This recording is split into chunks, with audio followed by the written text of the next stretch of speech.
What's up, y'all? It's your boy Primetime Side, and we back on another episode of The Hot Seat. Now, today we got a very special guest for you all. He's killing the fashion game, putting on big shows for the city, bringing big artists out, and is the owner and stylist of one of the most elegant clothing lines in the city. My boy, IA. What's going on, man? Appreciate it, man. How you doing? Doing all right? Appreciate the intro. That was hard. Sure. Some people make clothes, man, but I feel like I can't even call yours clothes. Like, I feel like it's like special cloth, like Callie said. Like, real. I gotta call it garments or some shit. I appreciate that. Yeah, man. Sure. I mean, we take time to. I mean, I make time to make it.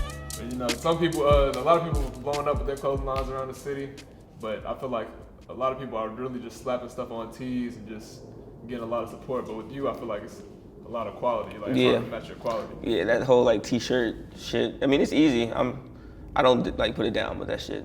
I mean, it's a little bit easier. Right. It's just the time. All it is just time, bro. For sure. And that's what I think the real difference maker is, that y'all actually put time into what you do. That's why you can see it in your garments and Appreciate everything. Sure. Appreciate it. Well, what would you say is the biggest attribute that goes into the quality of your clothes?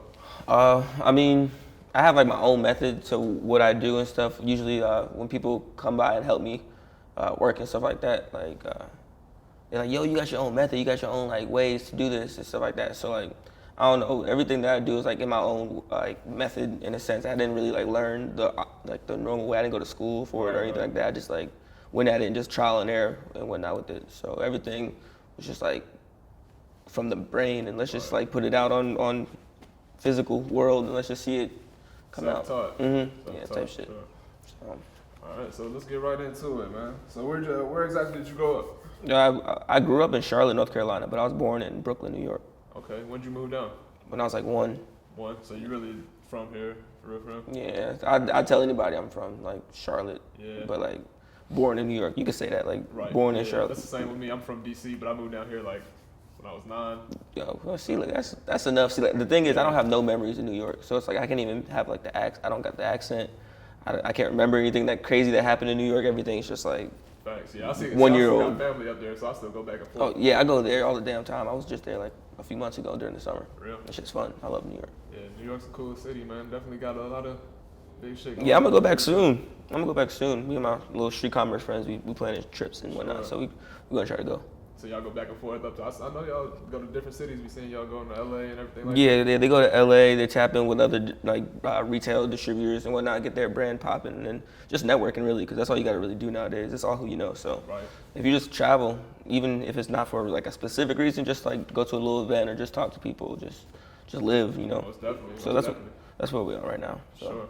So what school did you go to? What school? Like high school. Oh, I went to Myers Park. Myers Park. Okay, Yeah, so graduated 2016. 2016, same here. Oh, same with you? Yep. Yeah, so 21 as well? Right. Yeah.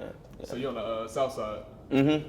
Okay. Yeah, south side, like South Boulevard, and grew up in the Nations Ford area and whatnot.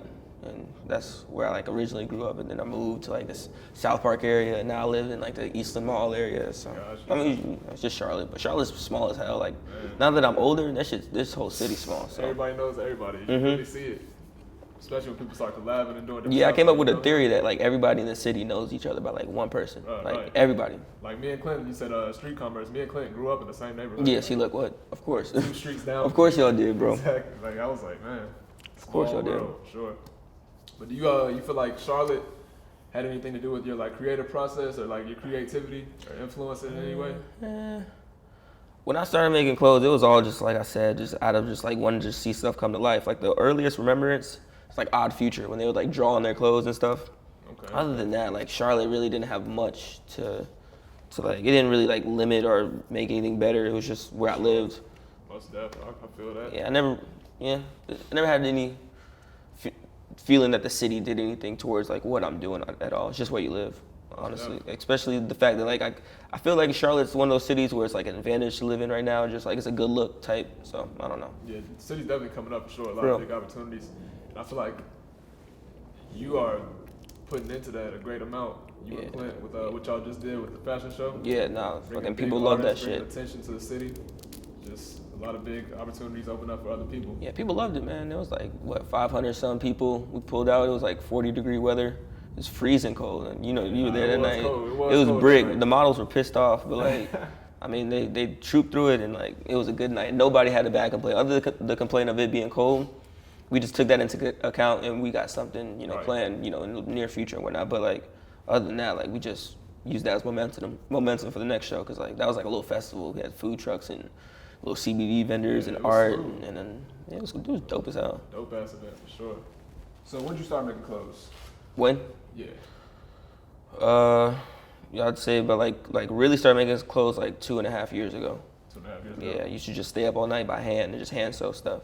So you hand sew and cut everything. Mhm. You know, I used to go to Goodwill and get pants and then just like customize them.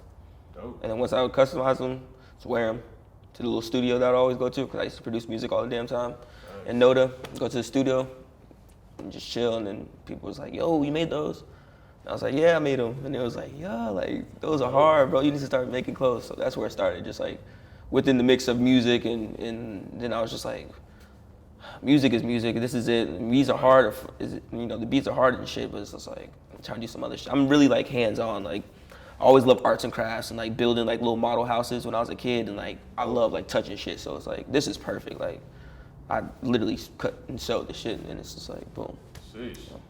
That's what's up, bro. Yeah, appreciate it.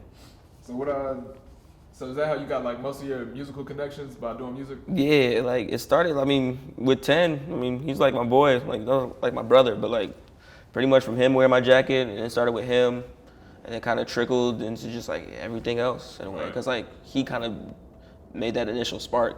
And that whole bandana wave is kind of what did it too, because it was just like, it was so eye-catching. It was like perfect timing, and it was like Blueface was coming up, and that whole Nipsey shit was going on, so it was like, yeah, perfect timing. Right. With it. You had a lot of big artists in your And the thing is, yeah, a lot of them. Oh, you yo, my bad. And the thing is, it wasn't even intentional with that. It was just like timing was just like perfect with that. So, Most definitely. but Yeah. yeah. So 2 years ago, that's when you started. That's when you started cutting and sewing and everything. So is that when fashion, or not fashion, but is that when Fine Britches was brought to life? Yeah, about like 2.5 years ago it started. Like I started cutting and sewing, then 2 years. Like I did that for like 6 months, little hand sewing. I didn't have a brand idea. I had like a brand actually before that. It was called Teen. The End Is Near, and it was like supposed to be like some like emo type brand, and like, but I was just like fuck. Like it was an idea. It was a concept, and it was that. But I never even pushed it like that. But yeah, Fine Britches was like, yeah, I had like a little partner. Met him through one of my friends on Snapchat, and I was like, yo, he posted like a photo of his little brother making some pants. And I was like, yes, that's your brother? And he was like, yeah. And I was like, yeah, I need to get tapped in with him. And then we tapped in, and then like soon after, like a month or two later, we was like, yo, let's start a little brand called Fine Britches. So we did that. Yeah, and then yeah.